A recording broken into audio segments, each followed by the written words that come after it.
No avanza la... No sé, ahí sí se ve, ¿no? Sí avanzó, ¿no?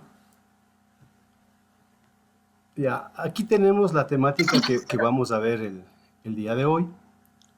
Este, vamos a ver una temática que es bastante difícil, muy abstracta de comprender, pero en la cosmovisión andina estuvo tan vigente como tan común hasta antes de la conquista, es decir, hasta hace 500 años.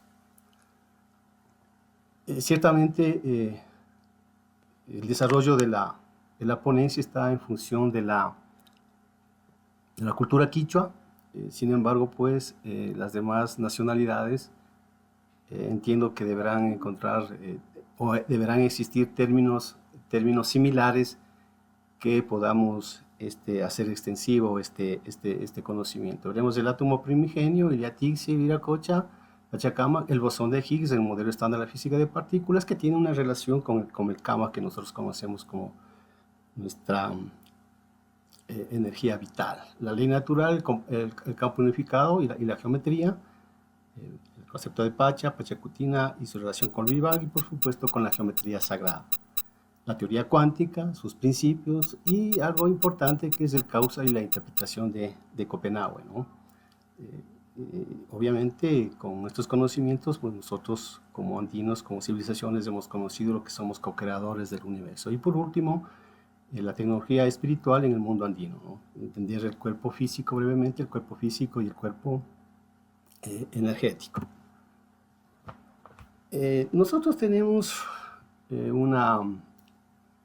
una visión, no desde ahora, sino desde siempre. ¿Por qué? Porque el universo siempre estuvo allí. No es que ahora recién eh, estamos descubriendo o las cosas recién aparecen porque la ciencia moderna lo está descubriendo. Y es pertinente hacer esta relación porque en determinados conceptos, en determinados contextos, el maestro Luis Montaluisa nos ha dicho que los científicos actuales recién están sospechando lo que nuestros ancestros ya lo sabían, ya lo dominaban, ya lo practicaban. En principio eso es complejo decir, será cierto, pero obviamente con un poquito de dedicación, con un poquito de, de investigación y de conversación con los mayores, etcétera, etcétera, pues se va denotando que es así. Eh, Nosotros tenemos o vivimos o habitamos en una nave especial que vuela, ¿no? Y vuela a 107.280 kilómetros por hora alrededor del Sol. ¿Sabe? Estamos en una nave que es velocísima, pero nosotros no nos damos cuenta, ¿no? Alrededor del Sol, pues vuela a esa velocidad, a 107.280 kilómetros, y sobre su propio eje aquí, en su propio eje, ¿no? En su propio eje, rota a unos 1.666 kilómetros por hora. Entonces, por eso es que la vida, en la cosmovisión andina se entiende que la vida es movimiento y sonido. Además de eso, nuestros ancestros tenían un profundo conocimiento del cosmos. Conocían los movimientos de la Tierra, uno de ellos pues la rotación, lo que casi no es conocido es el movimiento de rotación. Es importante eso porque hacer notar porque se cree que nosotros, como cultura me refiero, aparentemente no hemos conocido, no hemos sabido absolutamente nada. Somos unos ignorantes, etcétera, etcétera, etcétera. Cuando no es así. Nuestros ancestros han tenido un profundo conocimiento del cosmos. Y claro, están escritos en mitos, están escritos en crónicas y están materializados y simbolizados en los ritos que todavía nuestra cultura lo lleva a efecto, ¿no? Está recogido esos mitos en este libro, gran libro que es de William Sullivan, que se llama El secreto de los Incas, la guerra contra el tiempo. William Sullivan lo que hace es comprobar, porque en Europa hay un libro que se llama el molino de Hamlet, Y a través de ese molino del Hamlet, ellos comprendieron, quienes escribieron sus mitos, comprendieron que en el molino se simula el movimiento de precesión de la Tierra. El movimiento de precesión de la Tierra nosotros tenemos como planeta Tierra un eje inclinado, ¿no? Es como un trompo que giramos ahí alrededor del Sol y alrededor en el propio eje, ¿no? Giramos en el propio eje. Y en Europa, pues, y en otros continentes se tenía que en sus mitos, en esos países, los animales representaban las estrellas. Los planetas, o más bien dicho, los dioses representaban los planetas. Y por supuesto, las locaciones geométricas, ¿no? Como por ejemplo las montañas, los lados, representaban la posición del Sol. Entonces, por eso es que siempre se ubicaban con absoluta facilidad lo que son los equinoccios y los solsticios. Los solsticios que es en junio y en diciembre, y los equinoccios en marzo y en septiembre. Entonces, William Sullivan aplica ese mismo concepto del molino acá a América, básicamente todo lo que es de la Via Yala, ¿no? Y fundamentalmente, y lo comprueba en los mitos de Huarochirí, del manuscrito de Huarochirí, en que los andinos tenían una piedrita que vemos ahí, ¿no? Vemos ahí que se llama ¿cómo se llama pues esta herramientita? Esta se llama, ya se me perdió, el batán, esa piedra se llama el batán.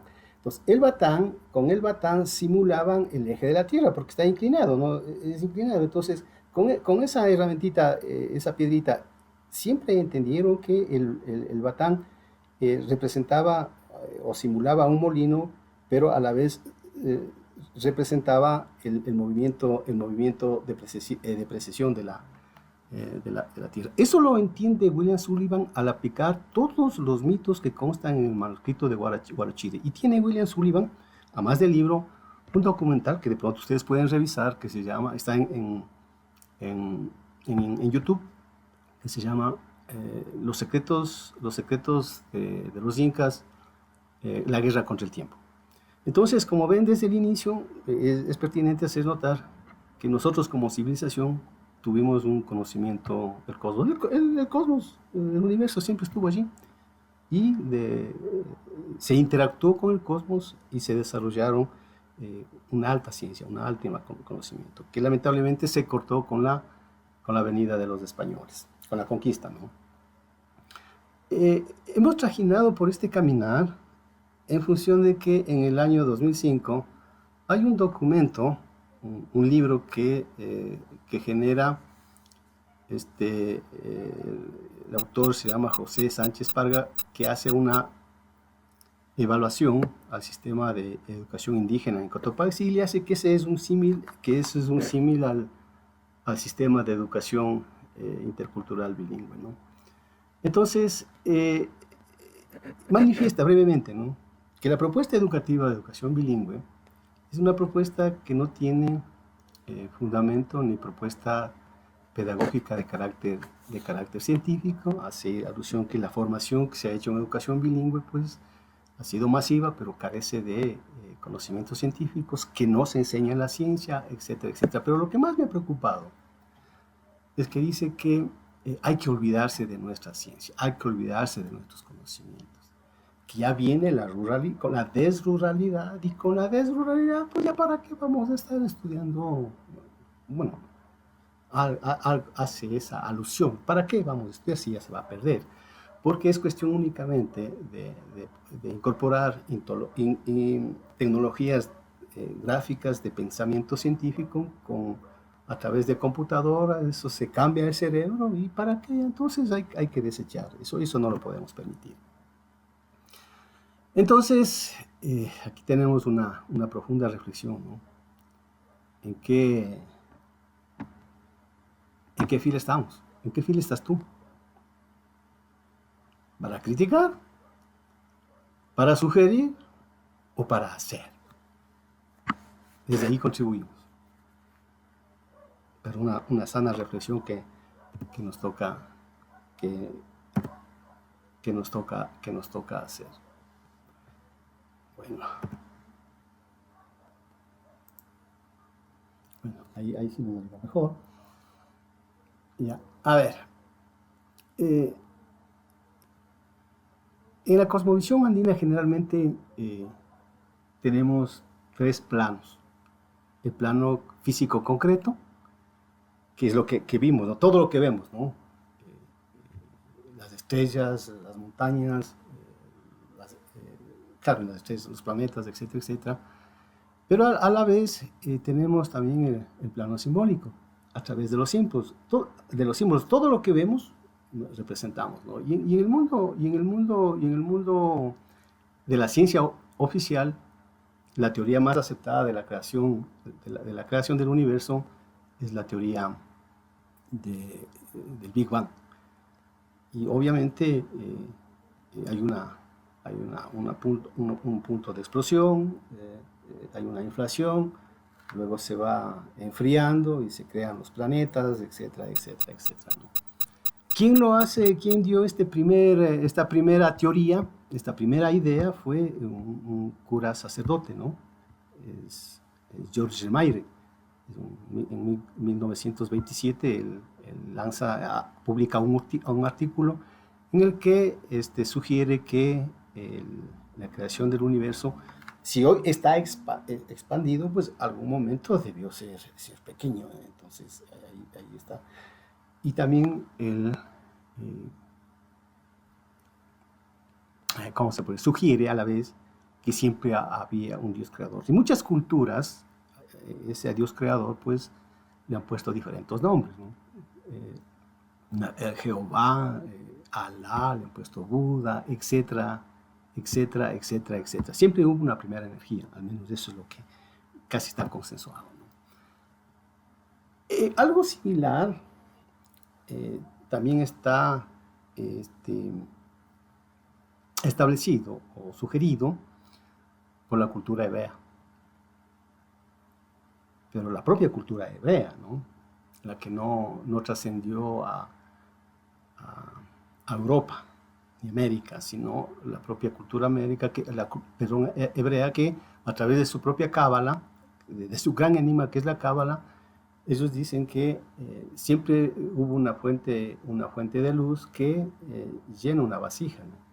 El Ein Sof sería la fuente de luz y el Neshama sería el vacío, una vasija, que siempre la fuente, cuando la fuente llena a la vasija, pues explota, se expande, sale, se crea, se genera. Eso es lo que dice la cultura hebrea. Y igual le pusieron un nombre siempre hay una primera energía que sustenta todo eso, que se llama Adonai, Elohim, Shaddai. Bueno, hay unas 4 letras que le dicen así. Y por supuesto ellos tienen, es la cábala, ¿no? Que es el árbol de la vida. Y en la cultura quichua, igual nosotros hemos tenido un simbolismo para representar la creación del universo, que es Iliatixi. Es una fuente de luz eterna. Ilia es luz y Tixe es la fuente, la causa o el origen. Aquí tenemos este símbolo que es Kitu, la cultura Quito. La cultura Kitu es recreada por Mauricio Quirós, publicado que se ubica en esta vasija en Chauquicús, y Mauricio Quirós le recrea y le crea esta representación de Iliatixi. Esta misma representación de Iliatixi también se encontramos en la cultura Tuncahuán, que es parte igual, que corresponde a un periodo de la cultura de la gran nación Puruá. Y abajo tenemos este mismo símbolo de Iliatixi, es de la cultura Paraca en Perú. Esto está documentado en un libro que se denomina Historia general del Perú, del sacerdote, del monje mercedario Martín de Mudría. Está plenamente documentado. Igual, siempre se creyó una primera energía suprema, una primera conciencia. Y a esa conciencia en la cultura quichua le denominaron Pachacama. Similar a o sea, ¿dónde está cómo que nosotros no tenemos conocimientos, que lo nuestro nos sirve, etcétera, etcétera? Y lo más fundamental, este es el símbolo de Pachacama que le hacen. Aquí hay algo muy, muy importantísimo. Acá contamos 8 representaciones, ¿no? Esto es el Pusa que llaman, el Pusa de Pachacama. Y aquí se representa lo que conocemos los bits, ¿no? Los bits. Son ceros y unos para tener un byte, ¿no? Cuando recién estábamos aprendiendo un poco para entender los bits, los bytes, etcétera, etcétera, en la informática, en la computación. Entonces los bits, los 8 bits hacen un byte. Un byte es un símbolo, o sea, una letra, un número. Entonces el conjunto de bytes forman palabras y son códigos. Entonces hay una profundidad aquí matemática e informática aquí. Es importante también conocer el bosón de Higgs. ¿Por qué es importante? Ya vamos a ver. Es importante porque es la primera evidencia o es la evidencia científica que en el nivel de vacío dentro de la estructura del átomo no está vacío. Hay un campo infinito de energía, ¿no?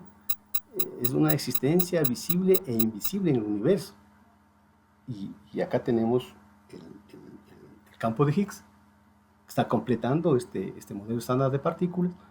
Pero en la cultura andina, igual, en la cultura quichua, supongo que igual habrá algunos términos en las demás nacionalidades que se pudiera comprender, se pudiera analizar, se pudiera investigar. Tenemos la energía vital, que está en todos lugares, lo habita en todo, está en todo. Es un principio activo que habita en todas las cosas, ¿no? Es aquello que le permite pertenecer. Y es importante aquí, si vemos aquí en el lado izquierdo, ¿no? Estas líneas cuadradas, este campo reticular, es el mismo campo reticular que tenemos acá del Colcampata, que ya una vez que hicieron las investigaciones, se entendió que en el cosmograma de Pachacuti y Ambi-Sacamaigua es la red cuadriculada, es la red universal o la matriz universal que contiene que sostiene toda la energía.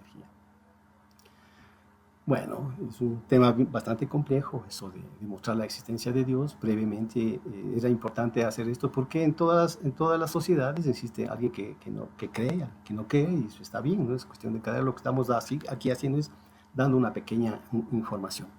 Por ejemplo, Hawking no creía él en un creador, ¿no?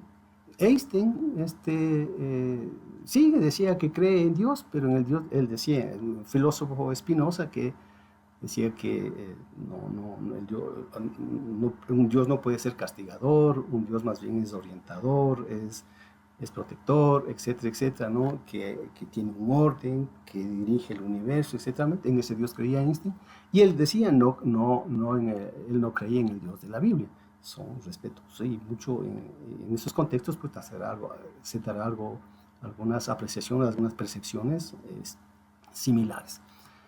Hay la otra cuestión de Santo Tomás de Aquino, ¿no? Que habla de los 3 temas de nivel cosmológico, teleológico y ontológico, ¿no? Y él sostiene que sí, los objetos se mueven y deben ser empujados por alguien, y ese alguien se supone que es Dios. Igual, en el campo teleológico, él sostiene de que todo diseño precisa un diseñador, y ese diseñador es Dios, ¿no? En el campo ontológico, pues, el ser más perfecto imaginable, ¿no? Y por supuesto, ¿no? Perfecto es el creador. Y es importante aquí de ponerle aquí, o entenderle a Michio Kaku, es un científico estadounidense, pero de descendencia japonesa, aporta con valiosos cálculos matemáticos para comprender las matemáticas y su relación con la geometría y con el espacio con el mundo energético, ¿no? Y él dice que igual, ¿no? Que es un diseñador cósmico y que es un argumento sólido para la existencia, para la, para la, para la existencia de Dios. Este es importantísimo la,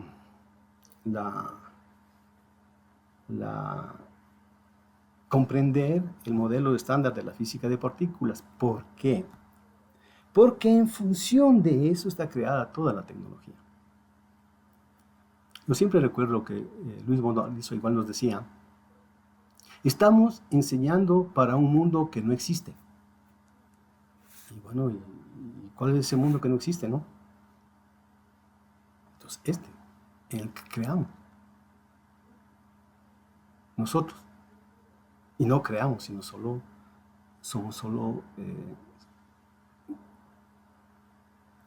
utilizamos esa tecnología y no creamos en función de esa tecnología.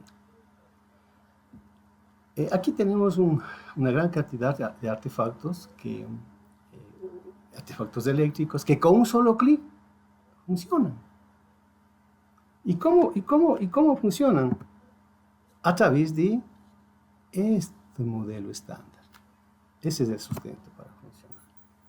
Igual hay tecnologías cuánticas, hay sensores cuánticos, por ejemplo, para subir en el elevador, el control, claro, en el ascensor, para prender el control remoto, para utilizar las llamadas telefónicas con el Bluetooth, con el Wi-Fi, se utiliza tecnología cuántica.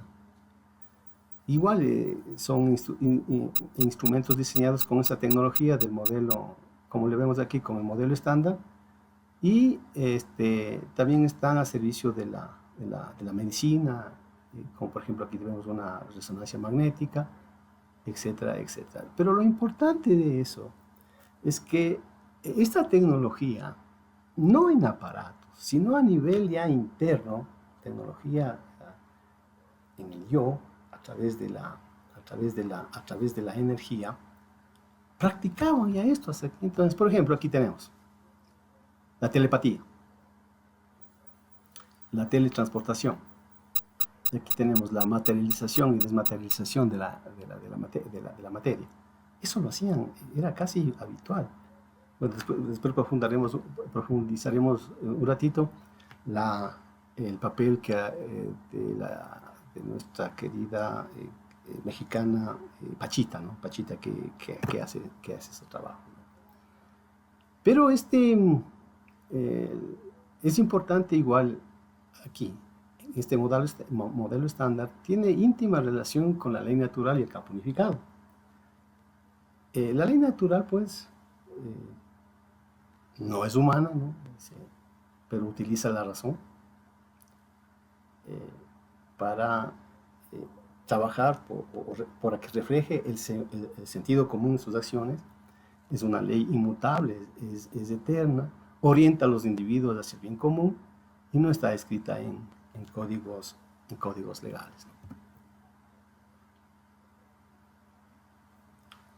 La ciencia oficial ha llegado a comprender el campo unificado, una superunificación, a través de tecnologías.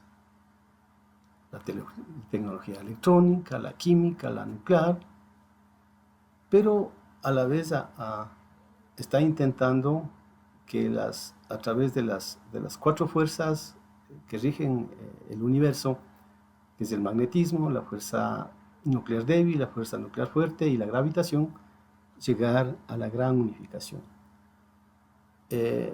Pero también hay otras tecnologías ya, sobre todo en Oriente, que es a través de la meditación. A través de la meditación, pues, se logra llegar con la mente consciente a identificarse con el campo unificado, en la conciencia pura como tal, ¿no? Y eso es una tecnología que ya está vigente y que todavía la ciencia oficial eso no reconoce. Y nosotros en los Andes hemos tenido geometría. Y la geometría permite la unificación porque nosotros, y bueno, ha sido un poco complicado de entender que nosotros hemos tenido, como cultura me refiero, como civilización, no hemos tenido leyes. Pero en lugar de leyes, hemos tenido geometría. Y a través de la geometría hemos llegado a la unificación.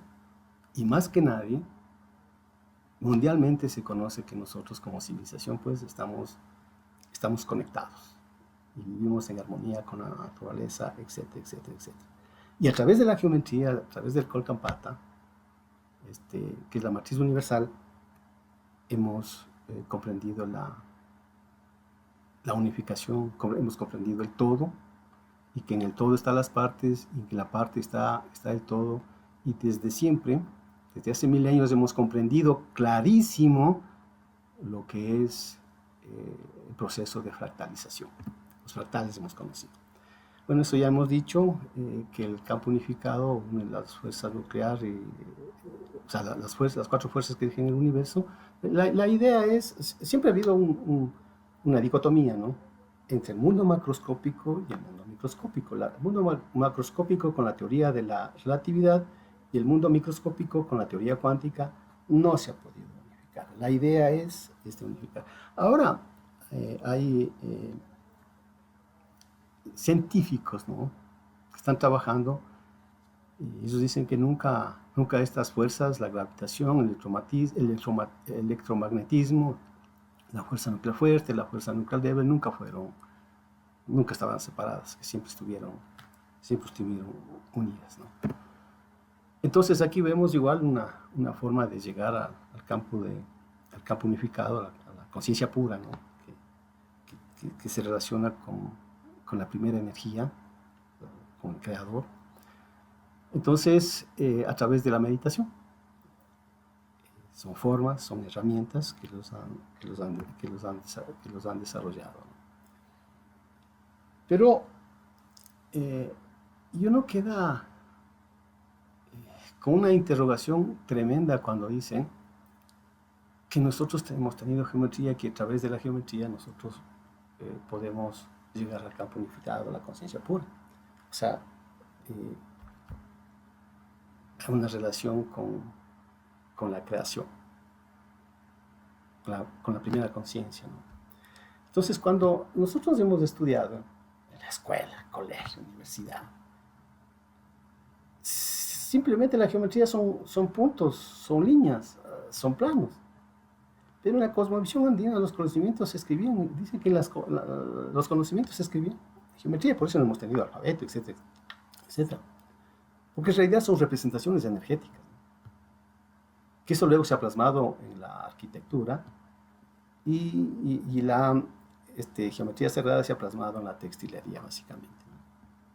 Entonces, la geometría se basa por completo en la energía en movimiento, y esa forma, y la forma es la geometría de ese movimiento, ¿no? Entonces, Nicolás Paucar, que es un sacerdote quero, muy famoso, muy conocido, él sostiene, ¿no?, que en la geometría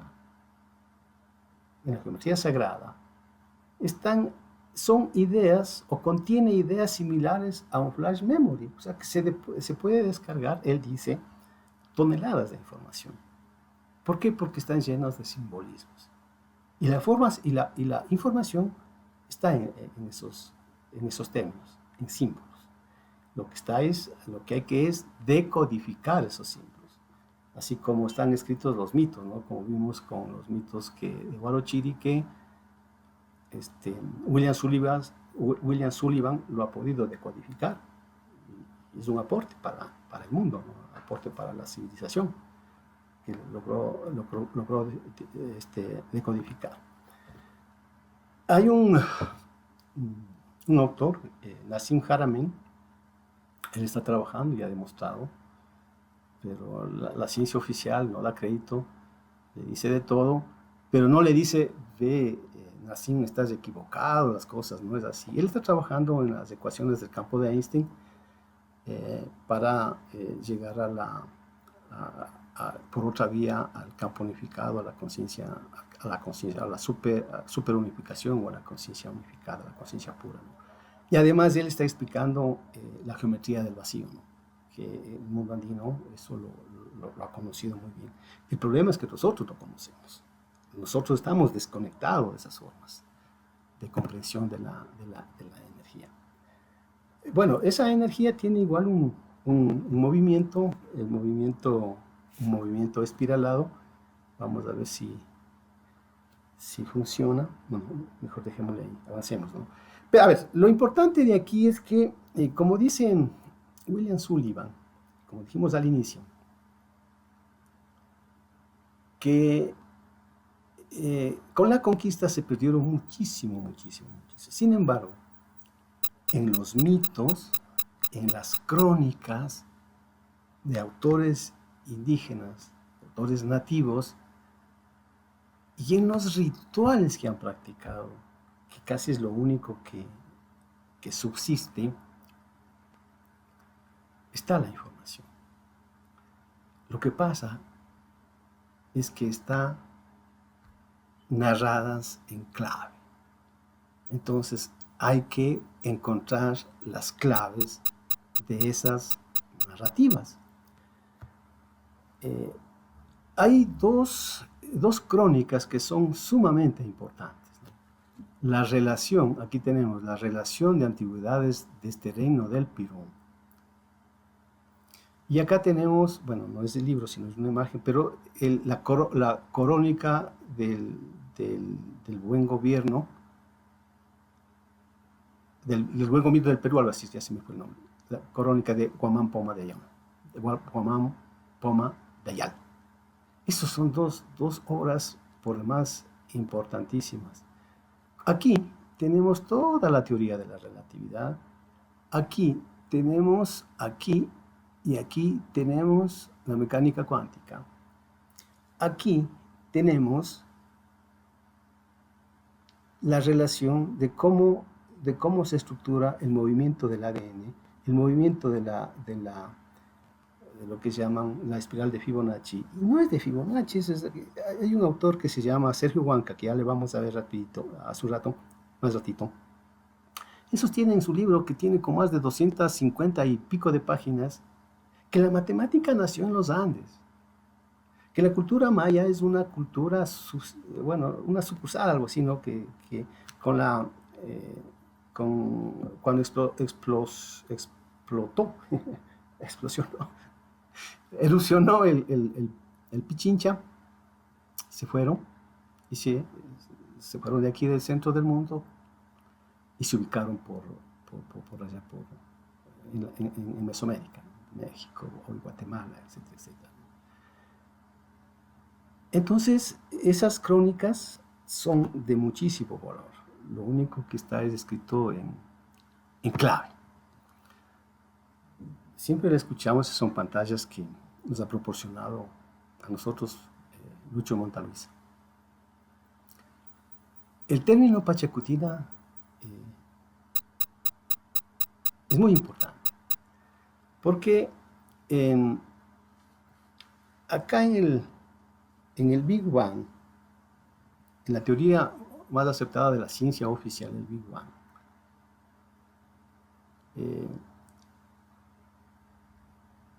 si bien es cierto, llegaron a comprender desde cuándo se inició el mundo, pero no saben cuándo terminará. Claro, hablan de un Pin Cruz, etcétera, pero no están claros. En cambio acá está clarísimo. Hay un Big Bang, si hacemos similar, pero acá es Pachamama. Por autopoiesis. Autopoiesis, para comprender, es un término utilizado por unos dos autores chilenos, uno de ellos es Maturana y Maturana. Le pusieron al término a la duplicación automática que se hace en las células, ¿no? Se duplican 2, 4, así. Entonces, ese mismo término es Pachamama, o sea, es un término de fecundación del espacio-tiempo, o sea, especie de parir, fecundar el espacio-tiempo. Hay un proceso, se repite, se encoge, se repite. Así ha pasado. Entonces, ¿cómo que nosotros no tenemos claro la película? No hemos tenido ciencia. Miren, aquí tenemos una imagen. Esta es una imagen que publica el Instituto Max Planck de Alemania en el año 2005 cuando celebraron los 100 años de la teoría de la relatividad. Y esta foto corresponde cuando Einstein viaja a Estados Unidos y de primerita, luego de desocuparse de sus asuntos, se va al Cañón de Colorado para reunirse con la cultura Hopi. ¿Por qué? Porque él, en sus estudios para comprender la relatividad, la teoría de la relatividad, hizo o estudió los procesos iniciáticos de esta cultura. Y ahí logró desarrollar. Si él hubiese seguido con esos procesos, de seguir estudiando los procesos iniciáticos, probablemente hubiese contribuido mucho mejor al mundo con otras cosas, ¿no? Es importante aquí, como decíamos, ¿no?, del cosmograma de Pachacuti Yamki Camayua. Esa es una imagen del libro Unku de Rosel Mucho, es un peruano. Y dice que aquí esta imagen, este cosmograma, es un mapa estelar. Y aquí le desarrolla absolutamente todo. Primero en quichua, ¿no? Dice que es, por ejemplo, aquí tenemos Viracocha, ¿no? Viracocha, que es el dios, el creador, la primera energía. Y dice que aquí está representado la Vía Láctea. Es decir, no tenemos el tiempo para hacer eso. Pero lo importante dice que aquí tenemos el Colcampata, esta matriz, es una matriz universal, es una tela espacio-tiempo que le pone acá abajo, ¿no? Espacio-tiempo. Y aquí le pone algunos, en algunas imágenes le pone de que realmente, luego de un análisis de las variantes del quichua de algunos sectores, sobre todo del Perú, que aquí está pata, aquí está pata. Realmente la T suena como che, entonces era Colcampacha, entonces estamos hablando de Pacha, ¿no? Entonces estamos frente a una matriz universal de espacio-tiempo. Aquí tenemos un aporte que nos hizo nuestro gran amigo Marcos Guerrero. Y cuando al inicio estábamos analizando a través del, siempre me olvido el término, el tamal, se me va el término, no sé por qué, pero siempre se me va el término, el batán. Esta es, aquí tenemos el movimiento el eje de movimiento de precesión de la Tierra. Y es un juego del cuadrado y el círculo. O sea, al cuadrado le inscribimos un círculo, en diagonal le inscribimos otro cuadrado, luego hacemos un círculo, le inscribimos otro cuadrado y es un juego. Pero lo importante de todo esto es que este cuadrado, este amarillito que vemos aquí, es sacado de, eso los explica en el libro Los dos máximos sistemas del mundo, él le saca de aquí, de este cuadradito de acá, de este cuadradito le trae acá. Y ahí se realiza el cálculo geométrico y lo representamos a través de la chacana. Esa es la cruz cuadrada. La chacana, realmente, la chacana y la cruz cuadrada son dos figuras geométricas diferentes, pero que nacen del mismo origen, que es la cruz cuadrada que tenemos, la cruz del sur. Bueno, ahora para continuar,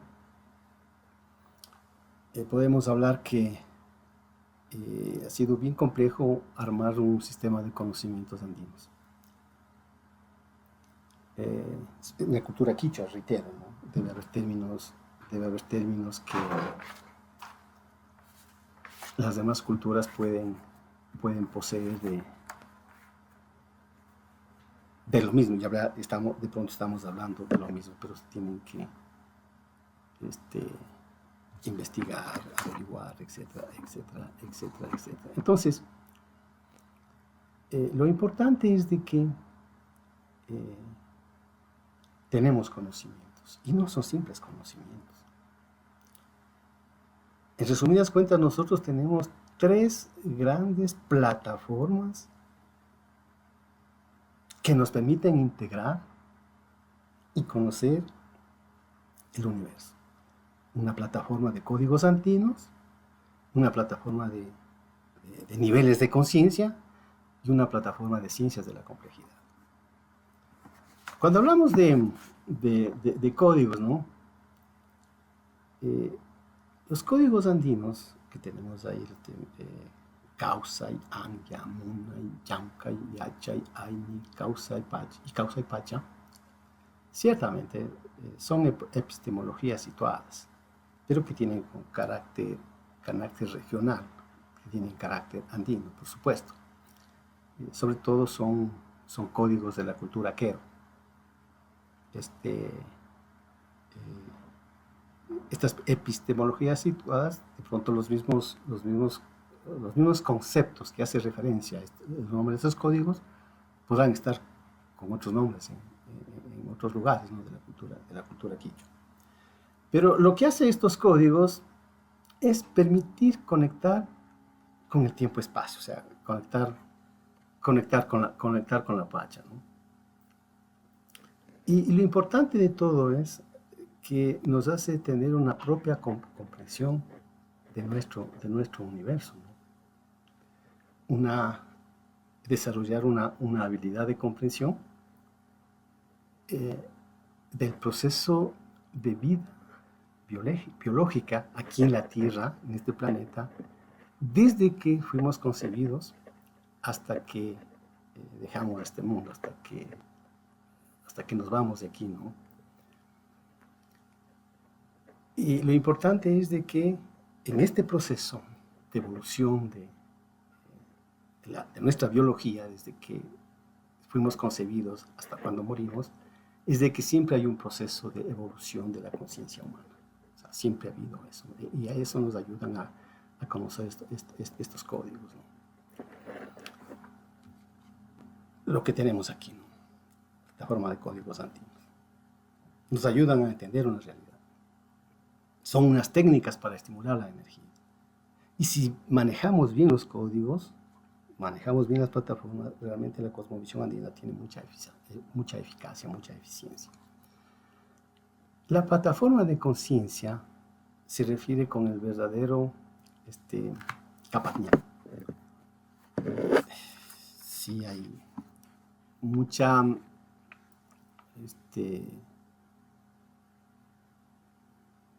distancia, ¿no? En lo que muchos autores no indígenas han establecido que es el Capañán. Pero el Capañán es un direccionamiento para permitir lo que es muy, muy importante, realizar una transmutación emocional, es un manejo de tus emociones. Pero obviamente requieres unos determinados niveles de conciencia. Hay 9 niveles de conciencia. Y aquí tenemos, ¿no? Pacha, Runa, Jambi, Pampamisayum, Alto Misayum, Curayaculiac, Incamalcu, Zapaninca y Titaita. Pachamama es el primer nivel. Aquí todo se hace en automático. En Runa ya tenemos un poco de conciencia, no un poco, sino ya tenemos conciencia de que vivimos interrelacionados y que interactuamos con nuestros pares, ¿no? la naturaleza es un ser vivo, etcétera, etcétera, ¿no? Y desde Alto Misayu ya tienen la capacidad, han desarrollado habilidades, han desarrollado conocimientos, han desarrollado capacidades para materializar y desmaterializar la energía. Y esto tiene íntima relación con las ciencias de la complejidad. ¿Y cuáles son las ciencias de la complejidad? Desde siempre, cuando por primera vez yo escuché fractales al compañero, nuestro maestro Luis Montalviza, decía, nosotros conocemos fractales. ¿Y qué son los fractales? La chacana nos ayuda a comprender los fractales. Ese jueguito que le extraemos del Colcapata, le sacamos de ese cuadrito, a ese cuadrito les escribimos una circunferencia, un círculo, y así seguimos jugando. Ese es un proceso fractal. ¿Por qué? Porque en cualquier dimensión tenemos la misma, en cualquier dimensión, el principio de autosimilitud, en cualquier dimensión tenemos las mismas figuras. Es lo mismo, entonces, tanto creciente como decreciente, hasta llegar al infinito, y de lo infinito a la base, a la raíz. Y es importante porque no solo el universo, o más bien dicho, no solo la vida es biología, es energía, es geometría, y lo más importante de eso, que estos elementos están entrelazados y generan propiedades como la interdisciplinaridad. Por eso siempre lo escuchábamos a Lucho. Claro, él no hablaba de la transdisciplinaridad, sino de la interdisciplinaridad. Pero bueno, es lo mismo en términos de un tratamiento de varias disciplinas. ¿Por qué es importante esto? Porque se han gastado miles y millones de dólares en modelos matemáticos para solucionar el problema de la ecología, etcétera, un montón de estudios, hay modelos, simulaciones, etcétera, etcétera, pero no se han resuelto los problemas. ¿Por qué? Porque no se ha tratado de manera transdisciplinar. Y es bien complejo porque se trata de trabajar, y habría que trabajar, seguir trabajando con la sociedad, involucrar a la sociedad, con sus diferentes disciplinas y trabajar en un propósito común. Aspecto que nuestros ancestros los trabajaron muy, muy, muy bien. Así que nosotros tenemos que dar mucho al mundo, ¿no? Nosotros tenemos que dar mucho al mundo. Por supuesto, como decía, ¿no? Están ahí los fractales, la lógica tetraléctica, que está en Tiwanaku, ahí está el fricio ahí del hombre sol, ahí está el cuadrado mágico, etcétera, que se puede entender muchas cosas. Y las matemáticas vorticiales, ¿no? Los números, que son los números, se entiende la geometría, etcétera, etcétera. Hay muchas cosas que debemos seguir aprendiendo. La geometría sagrada, ya entrando en términos en el plano energético, la chacana tiene, lo que decía es de que en el mundo andino siempre hay una dualidad y una trilogía, en la cultura quichua, ¿no?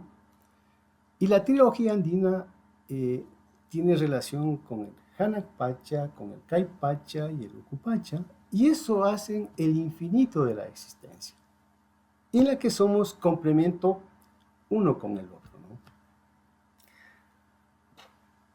Está escrito tal cual,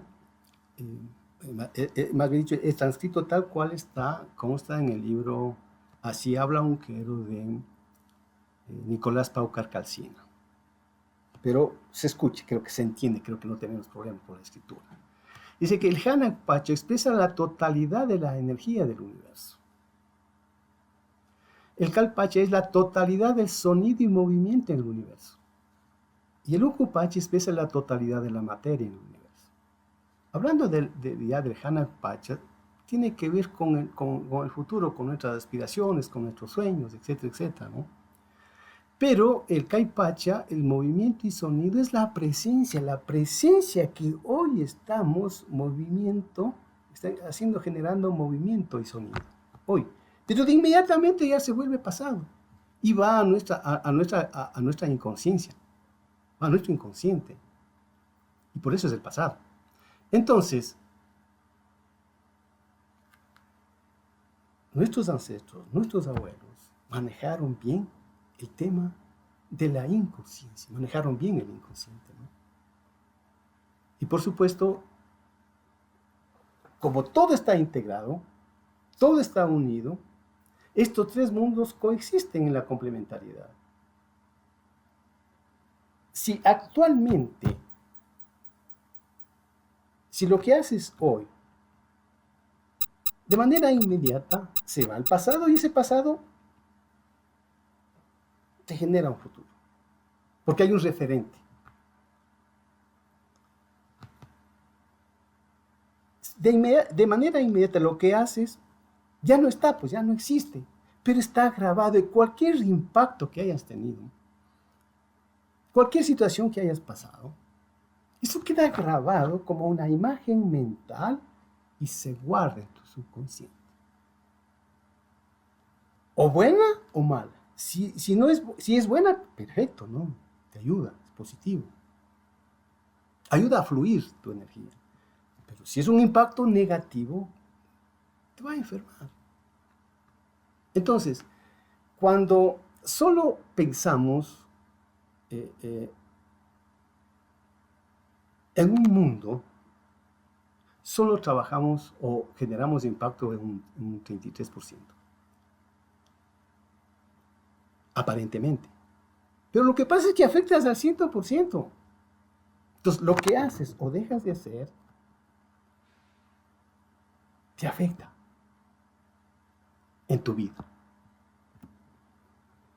Y la geometría sagrada también tiene la dualidad.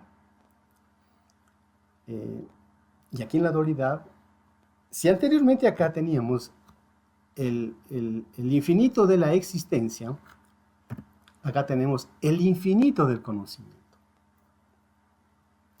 Paña es la totalidad de lo conocido. ¿Y cómo conoces? En esta escala, ¿no? Por experiencia personal, porque has asistido a cursos de acceso, porque eres parte del ser humano, por la experiencia que te da la Tierra y fundamentalmente por la conciencia del mundo, o sea, la conciencia del amor.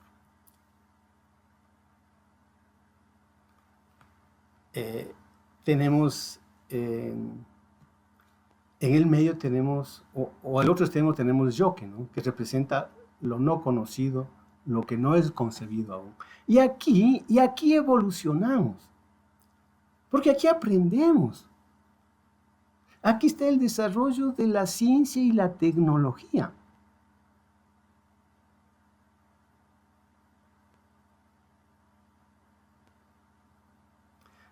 Pero entre lo conocido y lo por conocer hay una gran reciprocidad, pero esa reciprocidad que es el Yanantín son vibraciones, porque somos energía. Y Nicolás Paucar sostiene que cuando hablamos de la chacana, las palabras solo llegan hasta el 33%, lo que decimos, ¿no? El otro 33% es para la geometría, como ya hemos visto, y el otro 33% está en la escucha y el observador que eres tú. Como observador también actúas, o haces o dejas de hacer. Entonces, la información está completa cuando está la palabra, la geometría y más el observador que eres tú.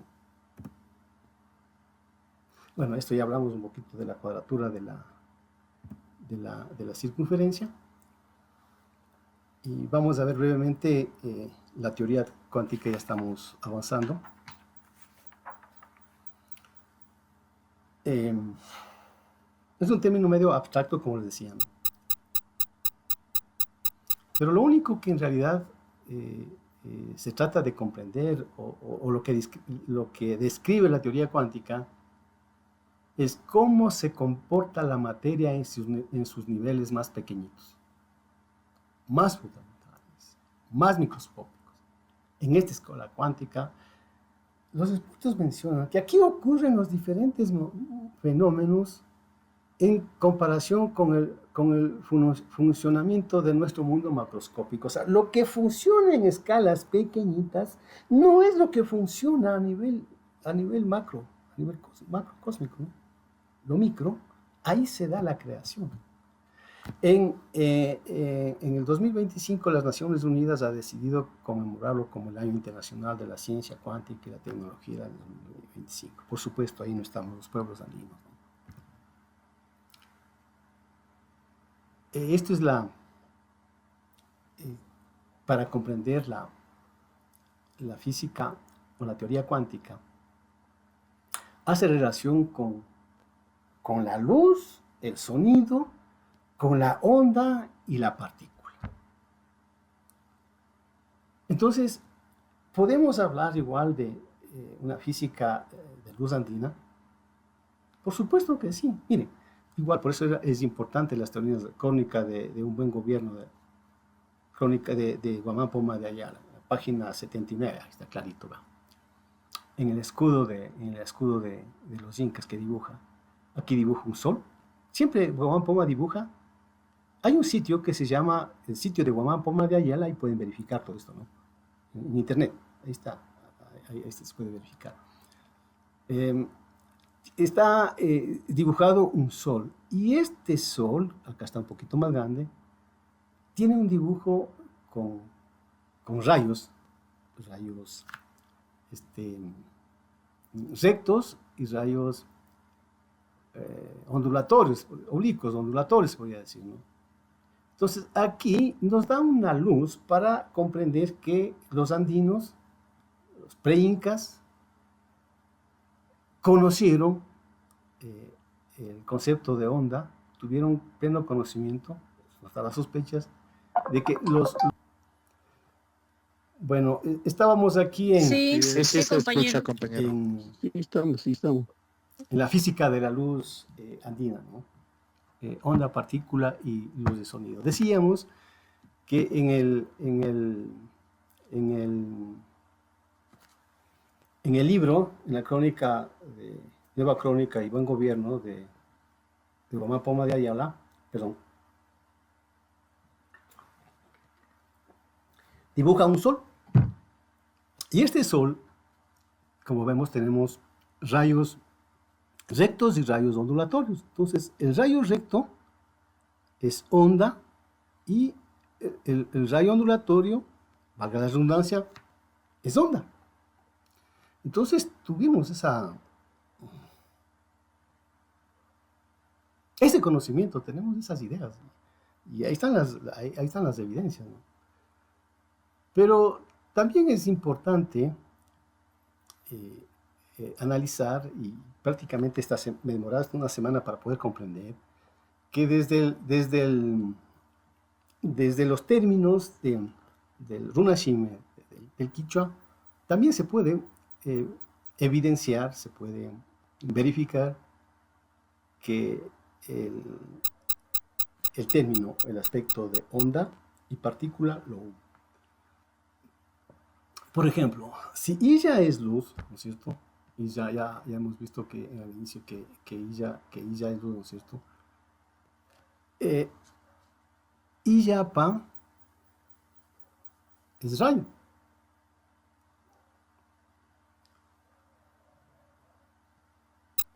Iyari es luz del amanecer. Y Quilla es luna. Y la luna también genera luz y no es luz solar. Claro, es el reflejo de la luz solar.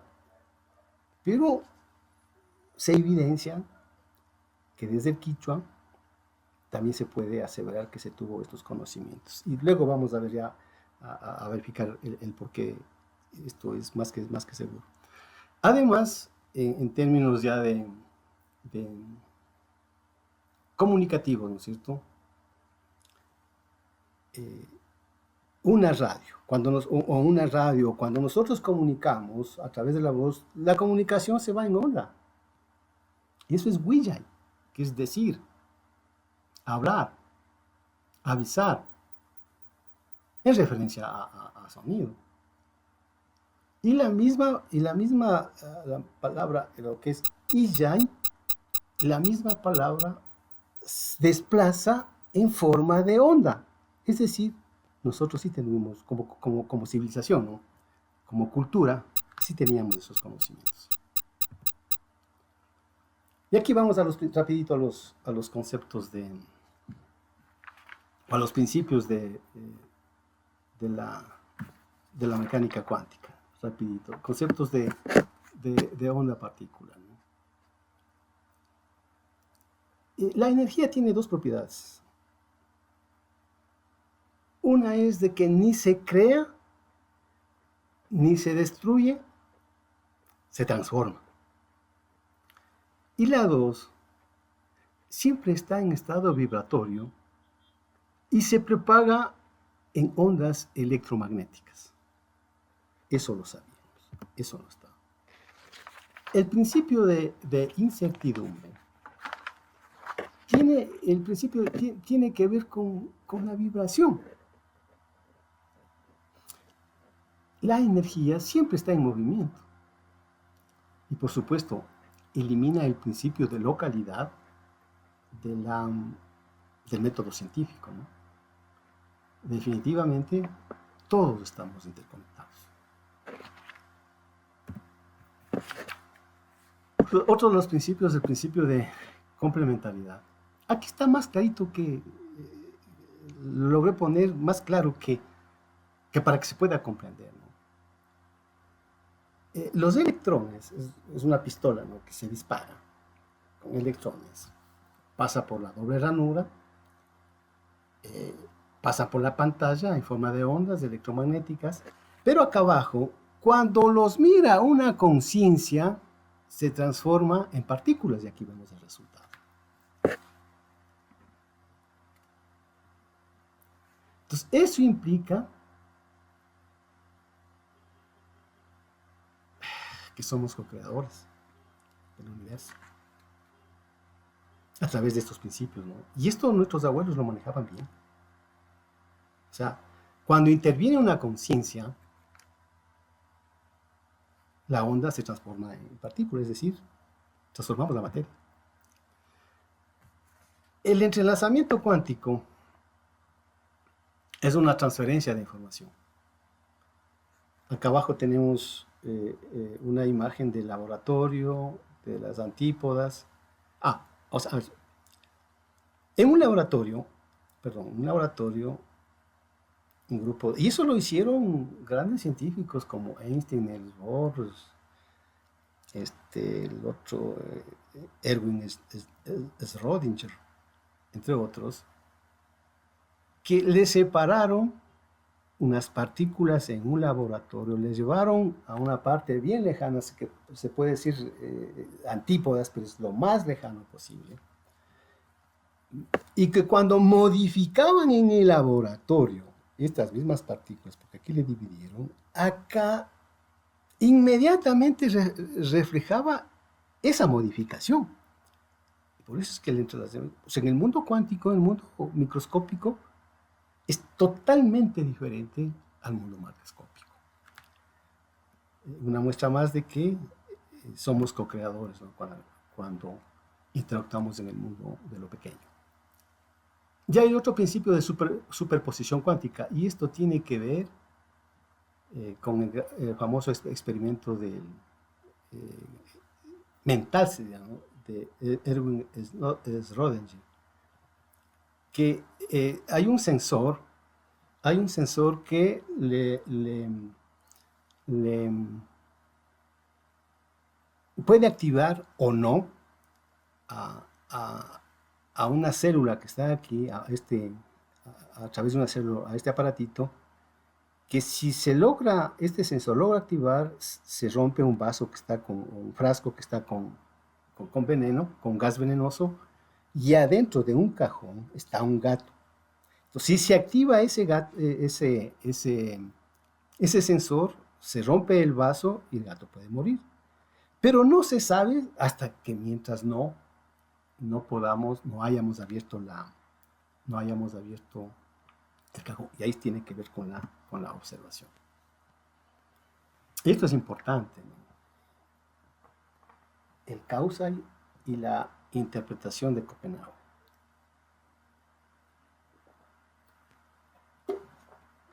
Perdón.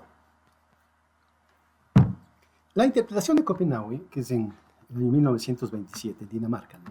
Capital de Dinamarca, es un conjunto de interpretaciones epistémicas sobre cómo deben interpretarse los resultados de la mecánica cuántica. Ahí están los famosos científicos que interactuaron en esa reunión. Y Kuhn Larsson, en su libro, manifiesta, ¿no?, como resultado de la interpretación, dice que la vida, la existencia, solo es posible después de haber sido observado. En la etapa antes de la observación, solo existe como una función de probabilidad y que solo la observación es la que destruye la probabilidad haciendo real la existencia. Entonces, Sergio Huanca, en su libro Matemática arquetípica de la nación inca, algo así es, él sostiene que, frente a esto, ¿no?, que porque algo existe, solo después que ha sido observado, o sea, que la existencia está íntimamente ligada al acto de observación, lo que es perfecta coherente con el significado de la palabra quechua causa, vida, donde la palabra vida, existencia, está relacionada con la observación de cabo. Aquí tenemos, ¿no?, el cosmograma, este observador, este felino, un gato, que es Kawa, Chucky, llamado Chucky Chinchay. Lo importante es de que, analizando, hace un análisis filológico, la raíz Kau, que vemos aquí, tiene relación con causa, que a su vez era Kawa, o sea, que tiene relación con observado. Y a su vez da origen a otras palabras, que es causa alguna, seres vivientes, causar y sustentar la vida, etc. Entonces tiene que ver este gato con la observación, ¿no? Y esto tiene relación con acá, igual con la puerta del sol, con el friso del hombre sol de Onaco, que igual aquí en estos ojos, bueno, no se ve aquí, pero en una imagen más grande se ve que en vez de ojos están dibujados unos felinos, ¿no? Entonces, en el mundo andino, la observación los felinos tenían relación con la observación. Lo importante de esto, que los científicos relacionan la observación con el gato. Y eso lo hizo Schrödinger. Aquí está su paradoja, ¿no? Aquí tenemos a la vez el gato vivo y muerto a la vez. Pues esa es la superposición cuántica, que las partículas están superpuestas hasta no saber a través de la observación. Ahí sabemos si está vivo o muerto a través de ese experimento, ¿no? Y otra relación muy importante es que en el mismo cosmograma, aquí tenemos los ojos de Imaimana, Ñaui,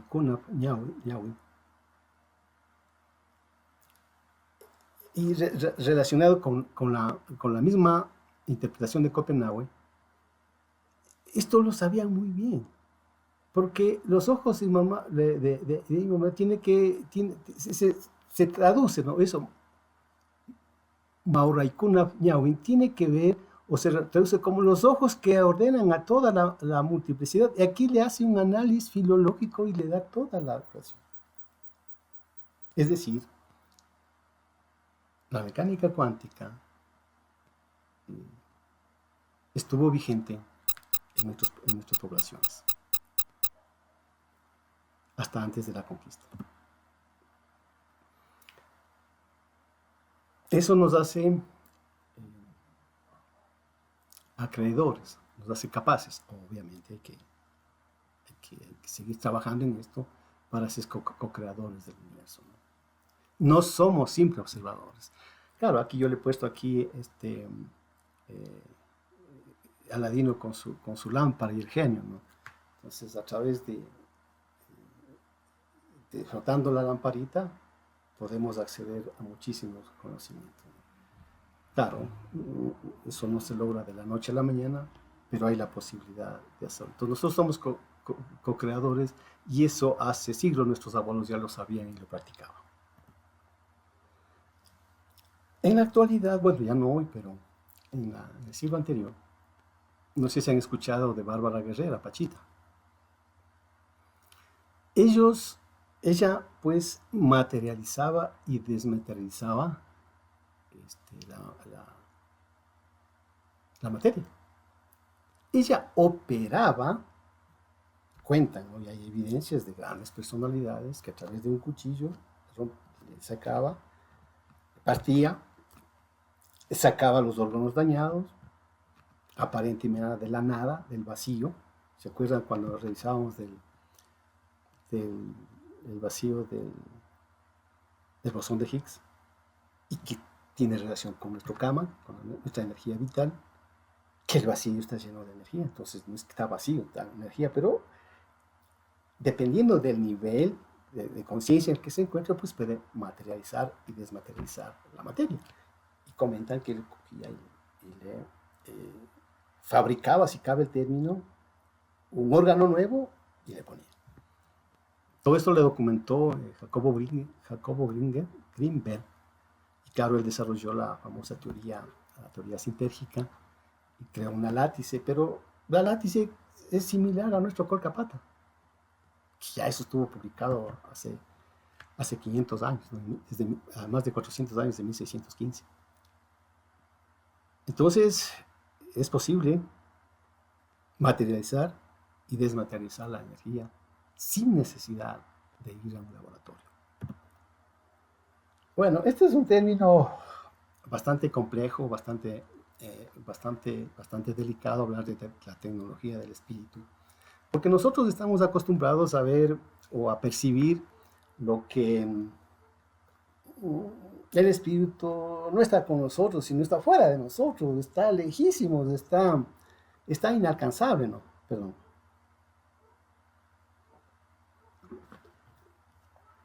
Entonces, para hablar de espiritualidad es muy delicado. Pero en el mundo andino se manejaba bien estas cosas. Entonces, es un problema de percepción, es un problema de cómo ver el mundo, ¿no? Primero, ver lo interior. Todo buscamos fuera. Y ahí nos ayuda, por ejemplo, no ha habido mucho tiempo para hablar de eso, pero el código AMIA. El código AMIA, primero está el causa, ¿no es cierto? Que es la existencia. Luego está el código AMIA. El código AMIA que tiene que ver con desde dónde y hacia dónde. O sea, o lo hacemos desde lo automático, o sea, por si se entendió bien clarísimo la inteligencia artificial, todo lo artificial, o lo hacemos desde la conciencia.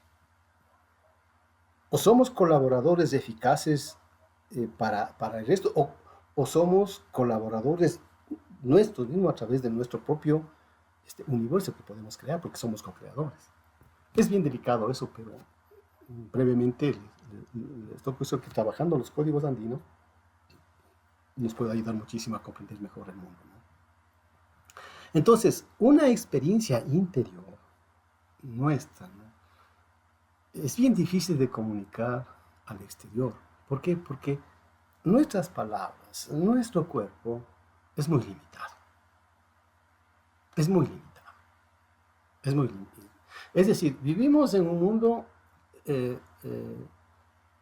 estamos frente a muchas limitaciones. Nuestras expresiones son limitadas. Si nosotros damos un abrazo, por más el amor que recibamos, de que demos, no lo podemos sentir a su plenitud. Ese amor que llevamos dentro, o ese miedo que llevamos dentro, ¿no es cierto? Entonces, una experiencia interior es muy, muy, muy, muy grande, ¿no? ¿Y qué tenemos que hacer entonces? Entrar en el mundo andino, como se dice, entrar al mundo invisible, el mundo que no vemos, pero está ahí. Entonces, en el mundo andino es difícil hablar de espiritualidad que esté fuera de nosotros, de lo interior. Por supuesto, hay una espiritualidad o hay una conciencia fuera, la conciencia primera, que nosotros nos interconectamos desde el yo. Quisiera hablar muchas cosas, pero el tiempo no me da. Pero entonces no vamos a encontrar como en las religiones judeo-cristianas, por ejemplo, que el espíritu está fuera nuestro. Sí, lo que está fuera nuestro, pero es el espíritu o la conciencia de nuestra primera energía, del creador, del ordenador, lo que sea. Pero en absoluta relación con nuestra espiritualidad que está adentro y que nosotros lamentablemente estamos desconectados. Y aquí es importante, ya para ir terminando, vamos cerca terminando. Nosotros tenemos un cuerpo físico y un cuerpo energético. El cuerpo físico lo vemos, ¿no? Aquí tenemos una representación. El cuerpo físico, ¿no? Acá tenemos así. Representado por el 70% de agua y el 30% de tierra, lo que es materia. Lo que tenemos, la masa, ¿no? La masa muscular, los órganos, eso es el 30%. Pero el resto es agua. Y claro, nosotros decimos, ¿y dónde está el cuerpo energético? ¿Dónde lo vemos?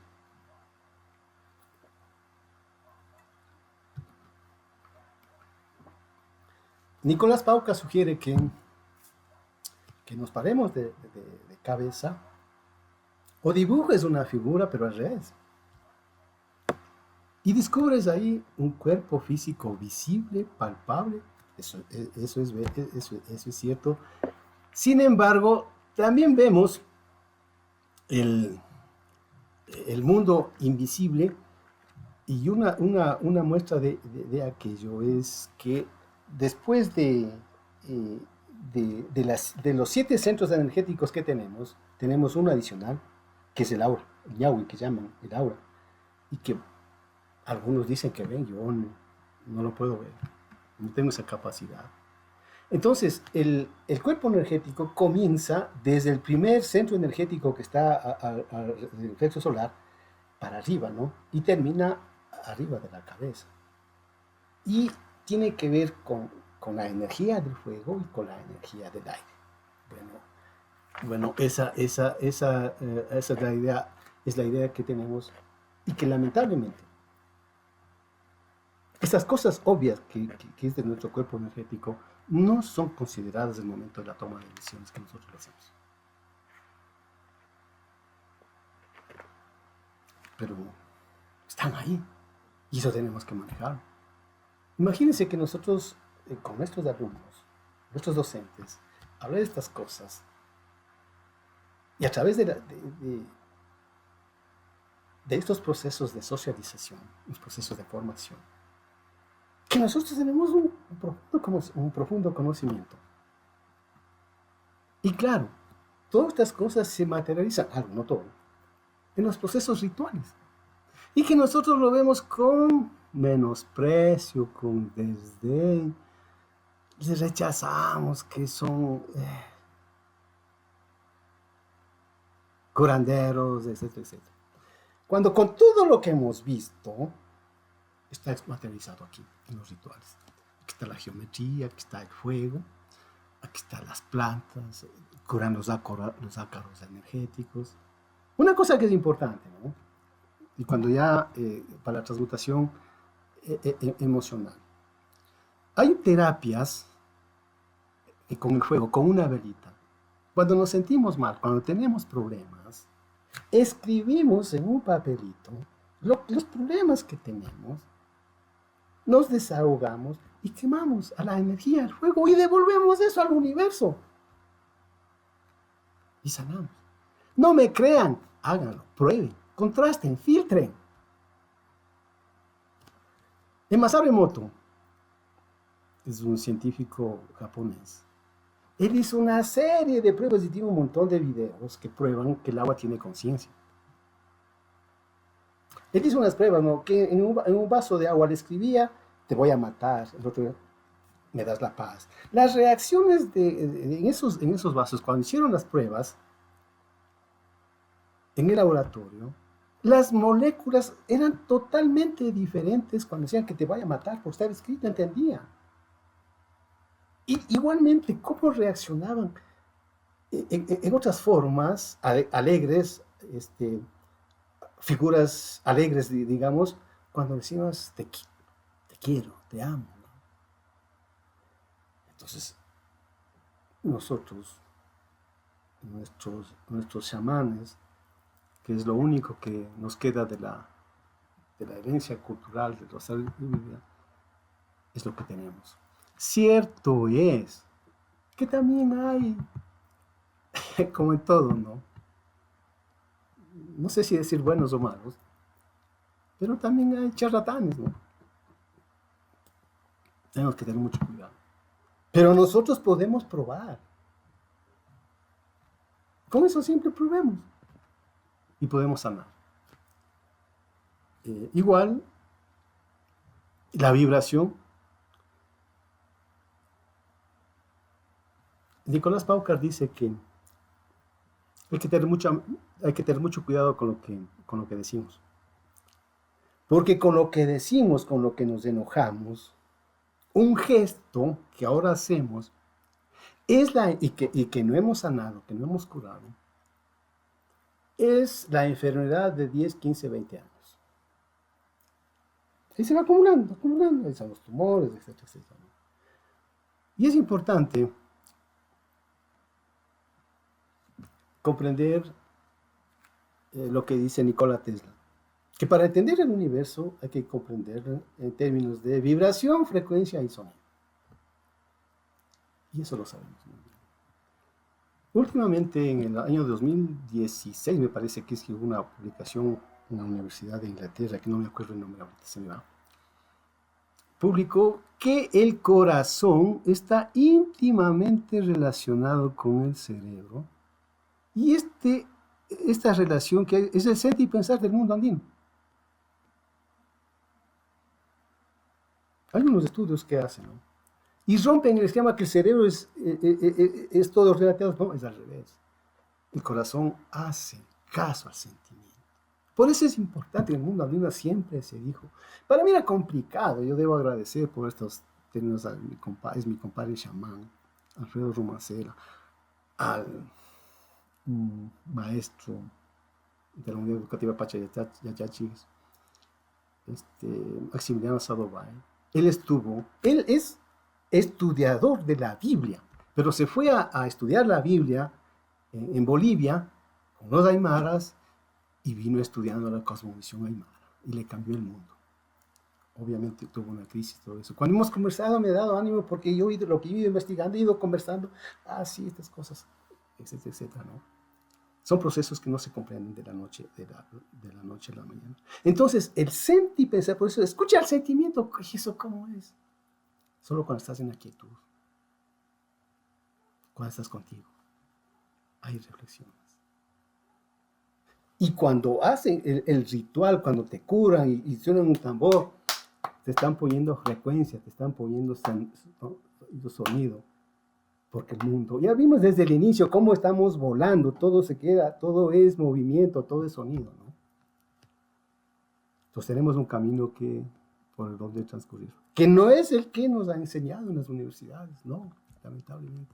Lo que hay que hacer es convivir y complementar con esos conocimientos. Tenemos que unirnos a eso, no podemos enseñar tampoco.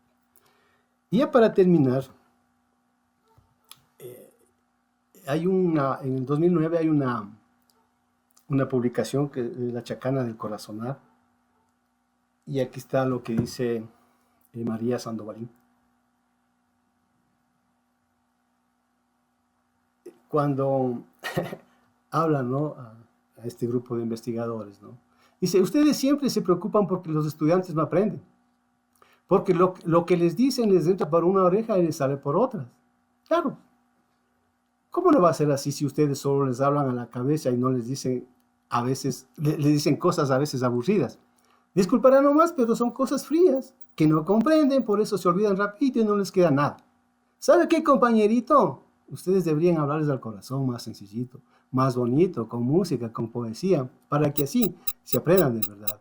Porque cuando se les habla al corazón, en el corazón permanece. Ustedes deberían sembrar belleza en el corazón de los guambras, porque lo que se siembra en el corazón siempre germina. Puede demorar harto rato, pero tarde o temprano germina, y eso es cierto porque yo lo probé, yo lo viví.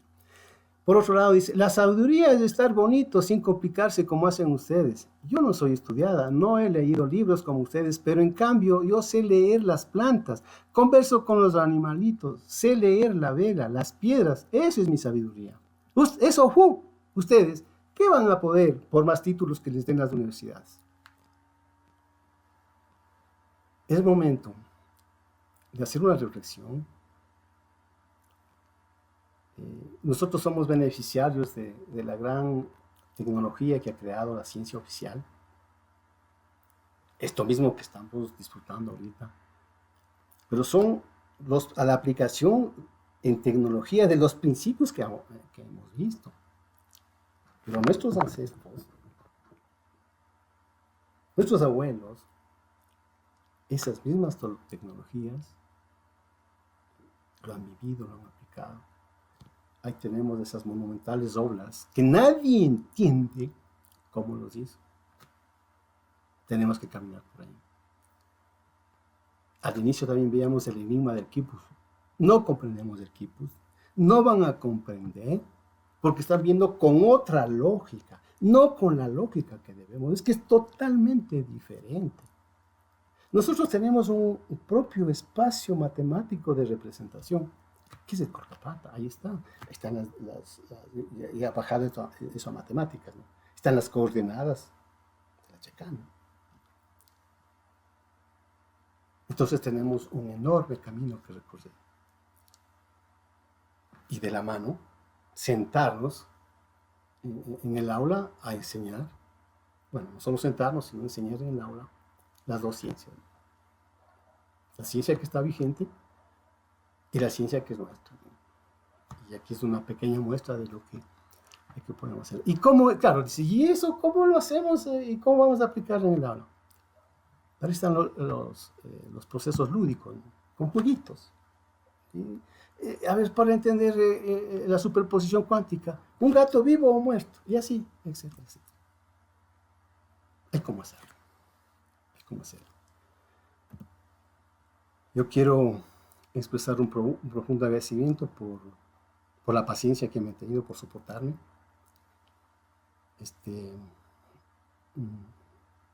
Un proceso de un pequeño compartir, un proceso de compartir una pequeña experiencia, una pequeña contribución, un granito de arena para decir que nosotros, a más de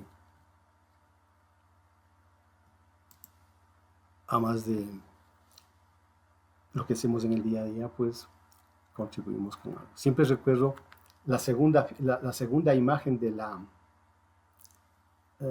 presentación, la segunda o tercera creo que era. ¿En qué fila estamos? ¿O para compartir?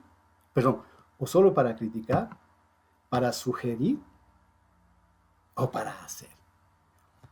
Muchas gracias por la atención. No sé si quien está moderando hay un proceso de preguntas. No sé si tenemos el tiempo. Creo que sí todavía. Mientras se vaya la señal, creo que sí podemos hacer. No sé si hay alguna pregunta, alguna inquietud, por favor. Estaríamos a la orden. Estamos intentando responder las preguntas. ¿Tenemos? Gracias. Sí, si alguien tiene alguna duda o pregunta, por favor.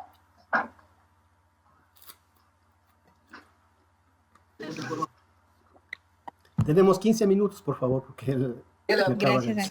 Sí, si alguien tiene alguna duda o pregunta, por favor. Si no existe dudas o preguntas. Bueno, una de las dos cosas, ¿no? La conferencia o el conversatorio estuvo muy claro o a la vez no se entendió nada, ¿no? Una de dos. Si no existen dudas o preguntas.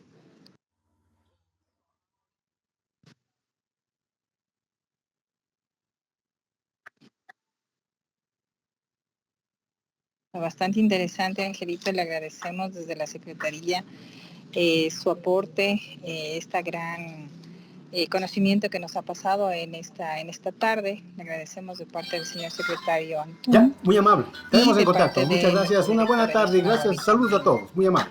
Y a todos los que estuvieron también en la reunión les agradecemos mucho por su esfuerzo. Gracias otra vez, Angelito. Y nada más por esta tarde.